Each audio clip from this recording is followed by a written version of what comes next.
Hello, welcome to Tech Sharmit. In our last session, we discussed a way through which we can access or occupy the attributes of one particular field inside the another PF with the help of ref keyword, right? So mainly in that session we discuss about the file level keyword ref, which we use for taking the reference of one field into another physical file. Okay, so in this session we will do the same thing but in different manner, and this time we will use the field level keyword. So let's discuss how to achieve that. So here I have created one physical file which is books. So this is my physical file and this is the record format of physical file, and here we have created these many of fields like book id, book name, book price, quantity, and there is one key field which is book id. So these are the attributes I have set, like book IDs of 5-digit numeric value, and similarly we have book name of 30 characters, and likewise. Uh, Also, we have set some column headings to these fields, which is book ID, book name, book price, and book quantity. So, like if you are not aware how to create the physical file, that we have separate session for that. But in this session, we are discussing about the ref keyword. Okay, so let's discuss what is the need of ref.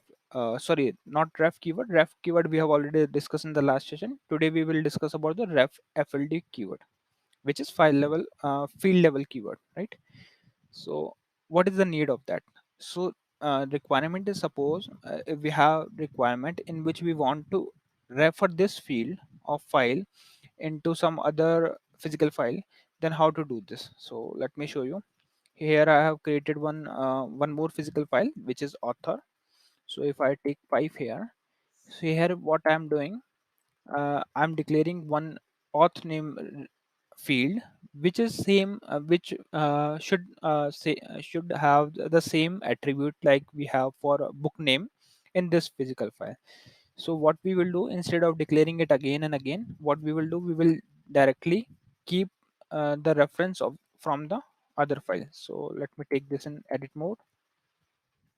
So firstly you have to write your physical file field name, which is auth name, and I want to take a reference of it. So in this ref field you have to put r, then you can use this function refFLD, and first argument is the field name which we want to refer, and then you have to pass the physical file name from which we want to refer this field name.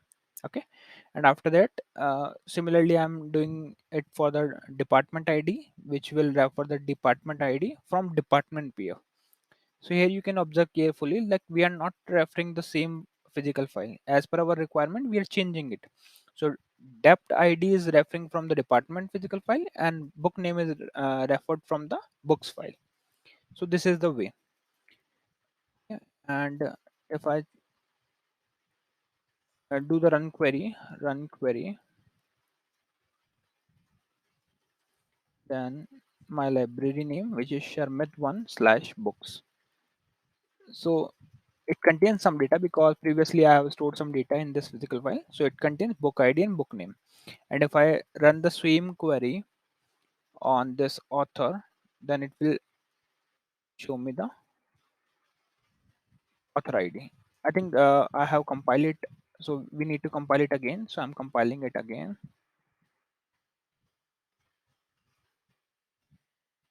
Okay, so it is compiled. Now we will run the query. This time we don't have data because we have compiled it again.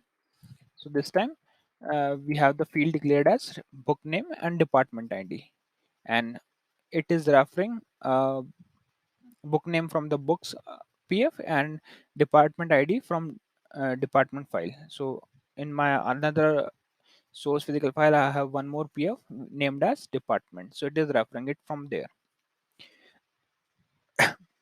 So if we talk about the difference between ref and ref field keyword, then the only difference is that in ref keyword we have to keep the field name same as we have in that physical file. But if we talk about the ref field keyword, then we can change the field name as well as per our requirement.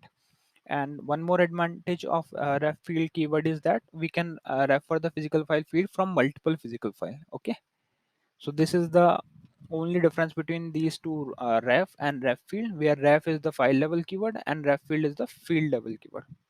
So yeah, that's all for this session. In the upcoming session we will learn few more things. So thank you for watching Texture Myth.